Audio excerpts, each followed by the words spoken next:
Hey yo guys, what's happening? It's your boy Rain TJ back again with another episode of Just a Thought. And before I get into this week's episode, you gotta go ahead and follow me on Instagram, hit the notification button, like, subscribe, anything like that. It would really help me out. Alright, let's begin. Alright guys, so today I wanted to talk to you about a few thoughts I was having concerning social gatherings. Like I've been looking a lot at how societies kind of display themselves in small gatherings of people, like parties, concerts, things like that.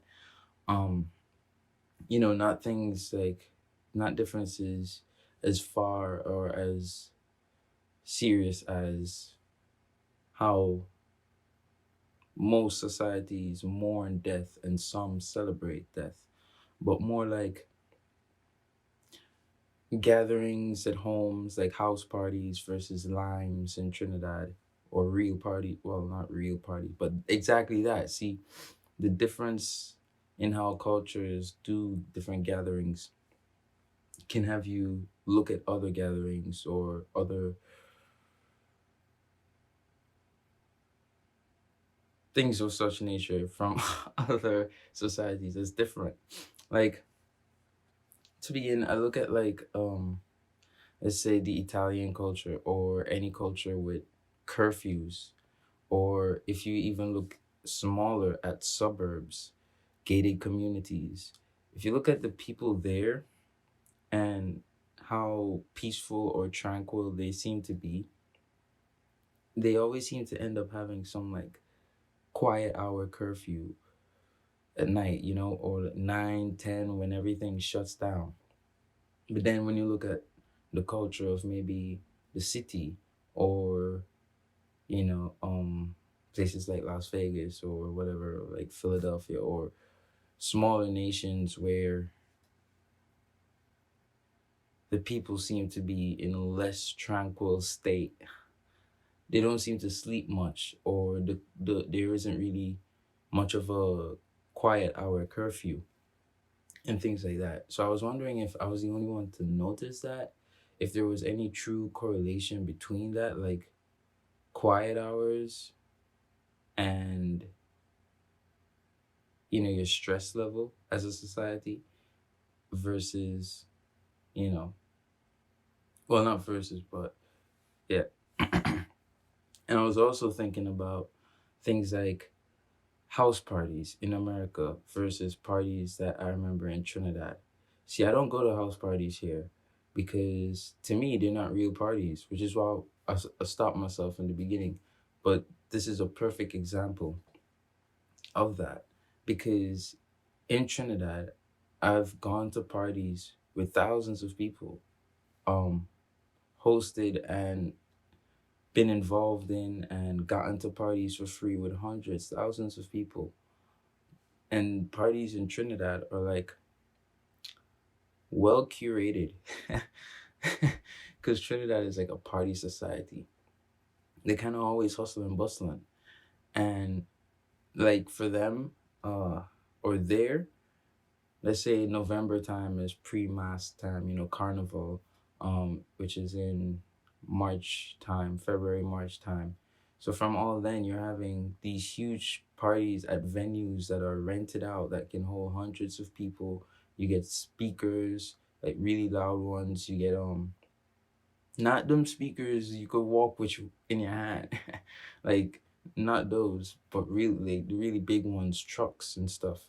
And then you get your licenses. You get licensed to sell tickets at the door. You get licensed to sell alcohol. You get your sound license, because your noise pollution and all that. You have to write things in the newspaper, put out articles or radio ads to let the residents in the area know if you're in a residential area. You have to do things like that, take steps like that to throw parties in Trinidad.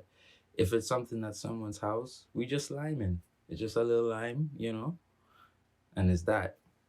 Here in America, they'll have house parties usually. If it's outdoor, it's a rave. Well, not outdoor necessarily, but the equivalent of a Trinidad's party is a rave in America. And then something like Trinidad's like big fets is probably like huge concerts here in America. And then their house parties here, which is a normal party to them here, it's like a house that could hold 10, 20 people with 30 to 50 people in it, and five little different parties going on all throughout the house. Sometimes different music in different sections. And when you go to it, it's so chaotic in its own way. Now, there also is a hustle and bustle in America, but being from both worlds, I look at it sometimes and I think about how the societies are portrayed in these smaller groups. It's like a micro mirror of the larger society in these small social gatherings. Because, for instance, here, like I'm saying, with the house parties and the amount of different parties going on, it's like everyone's competing, you know? And that's kind of what the American society feels like sometimes. It's like everyone, it's like the competition here is not based on, it's not so much based on skill level. Like, oh, there's a lot of dope people fighting for this one spot or a few really talented people. It's more like numbers. There's just so many people here that it's just competition no matter what, you know? And it's like that's what I feel or see at the house parties here on a smaller or the small gatherings here where people divide themselves and have their own little cliques. And it's almost like everyone's trying to have the loudest, coolest, biggest section in this one thing. And it's somewhat confusing, right? And it's not unified in a sense. So it really, to me, it portrays the larger society here. And then in like the Caribbean, where a party is really like one thing with a bunch of people in it, you know, in an open venue or enclosed venue or whatever, not sectioned off in rooms of a house, you know, in this one thing, then everybody there is mingling, you know? It's not really separated, it's not segregated. The competition isn't really there. Everyone is in the one thing, a level of unity. So I don't know. I look at that and I think about that. And I think about other types of social gatherings and how each society seems to have their own spin on how people should communicate in a public setting. And I wonder about that. Like, you know, like I said, is there really a correlation? I don't know. It's just another thought from Marine TJ. Let me know if you think there is, and how do you relate to these things, you know? So yeah, as usual, have a great day, everyone. Comment down below or in the DMs, voice note, whenever, wherever. Share it with your friends, like it, subscribe, hit the bell, the notification, and yeah, have a great day. Bye, everybody.